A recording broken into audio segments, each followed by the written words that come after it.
anakku yang manis.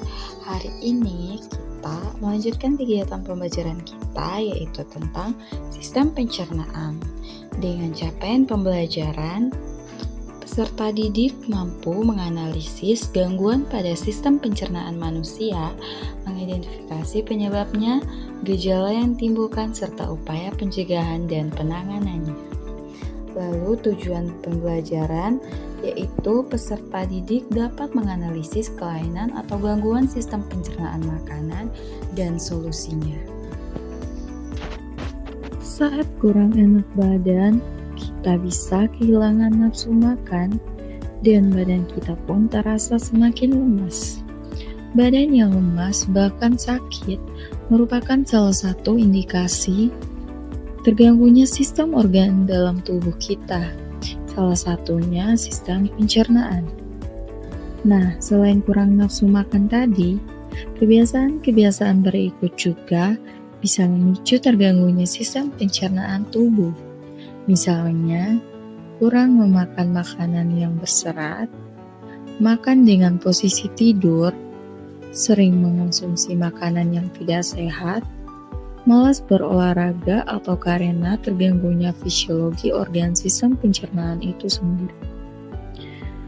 Semua hal tadi dapat menimbulkan penyakit yang menyerang tubuh kita. Jangan sampai kejadian ya.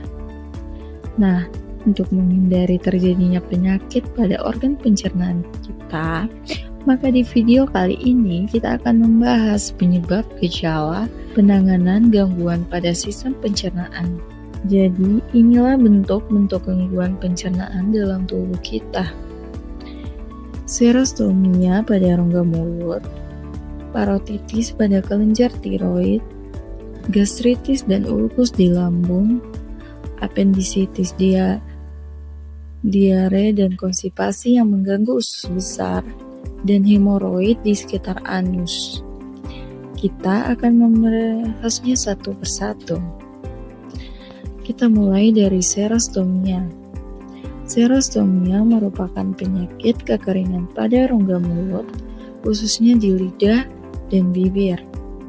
Gejala penyakit ini ditandai dengan mulut yang mengering, bibir pecah-pecah, terdapat bercak-bercak putih pada lidah, sehingga kita sulit mencerna makanan. Penyakit ini terjadi karena adanya gangguan pada pusat ludah dan saraf pembela rangsang ludah ataupun perubahan komposisi faal elektrolit ludah. Jenis gangguan kedua adalah parotitis atau gondongan. Dalam kondisi normal, bentuk area pipi kita bulat, seimbang kiri dan kanan. Namun, jika terserang parotitis akan terjadi pembengkakan pada area pipi bagian bawah. Pembengkakan tersebut terjadi pada organ dalam rongga mulut, yaitu kelenjar parotitis, kelenjar yang memproduksi air liur. Penyakit ini bisa menimbulkan rasa nyeri, kelelahan hingga demam, dan kulit pada area kelenjar parotitis tampak kemerahan.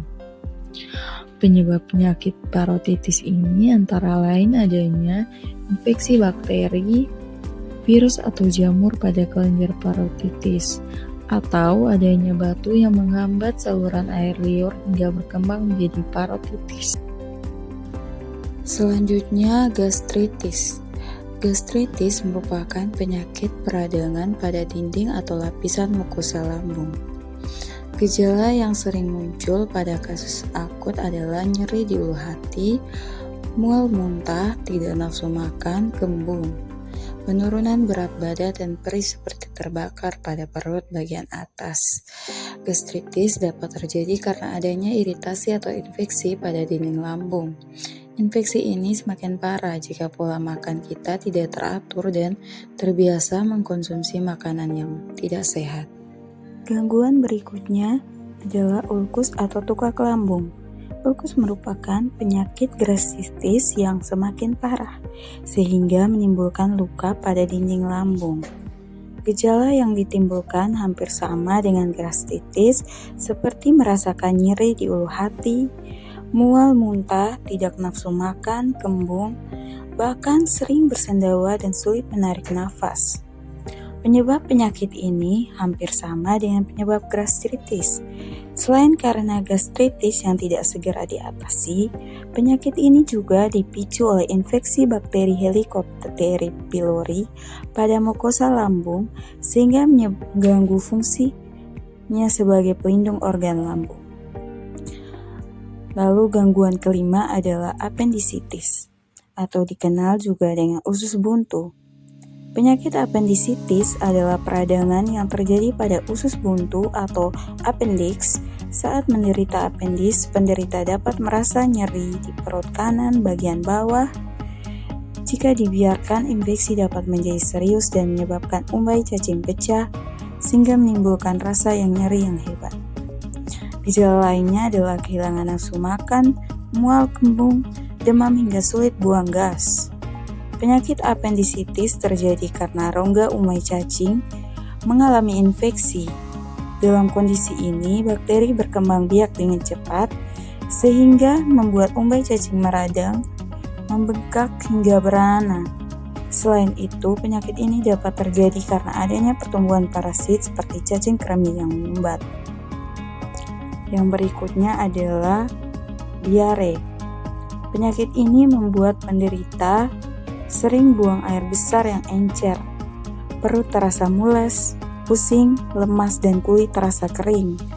Diare disebabkan oleh infeksi bakteri maupun protozoa pada usus besar, sehingga usus besar mengakresikan air terlalu banyak dan feses menjadi encer.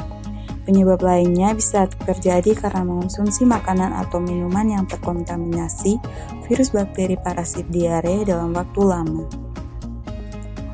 Berikutnya adalah konstipasi atau sembelit. Penyakit konstipasi ini membuat kita susah buang air besar. Umumnya dalam 1 minggu manusia buang air besar setidaknya lebih dari 3 kali. Jika frekuensi buang air besar kurang dari 3 kali dalam seminggu, maka terjadi konstipasi. Akibatnya adalah tinja menjadi kering dan keras sehingga lebih sulit dikeluarkan dari anus. Konstipasi terjadi karena penyerapan air yang berlebihan pada sisa makanan di usus besar sehingga feses menjadi kering dan keras. Kelainan ini juga dapat disebabkan oleh kebiasaan sering menahan buang air besar, terlalu banyak mengonsumsi daging serta kurang mengonsumsi makanan berserat, dan faktor emosi seperti perasaan takut dan cemas. Lalu gangguan terakhir adalah gangguan pencernaan hemoroid atau wasir. Hemoroid merupakan pembekakan pembuluh darah vena di sekitar anus. Meskipun kadang hemoroid bisa tidak menimbulkan gejala, namun pada beberapa kasus dapat menimbulkan gatal dan nyeri pada anus serta keluarnya darah atau nanah saat atau setelah buang air besar. Hemoroid umumnya terjadi pada orang-orang yang sering duduk dalam waktu lama dan pada orang yang menderita sembelit. Kelainan ini juga sering terjadi jika banyak mengangkat beban berat dan pada wanita hamil atau baru melahirkan. Itulah beberapa gangguan pencernaan yang terjadi pada saluran pencernaan tubuh kita. Nah, agar kita terhindar dari penyakit pencernaan tadi, bisa hidup sehat dan bahagia, yuk kita coba beberapa tips merawat saluran pencernaan berikut. Yang pertama adalah mencuci tangan sebelum makan menggunakan air bersih dan sabun. Lalu mengonsumsi makanan higienis dan makanlah dengan santai dan tidak terburu-buru. Kemudian menerapkan pola makan teratur dengan pemenuhan gizi yang cukup dan seimbang. Lalu mengonsumsi makanan berserat setiap hari dan tidak berpikir berat setelah makan. Lalu menelan makanan dengan benar, tidak makan sambil berbicara. Dan terakhir, menghindari kebiasaan menahan buang air besar. Sekian dari penjelasan tentang gangguan sistem pencernaan dan penanganannya. Semoga bermanfaat. Sekian dari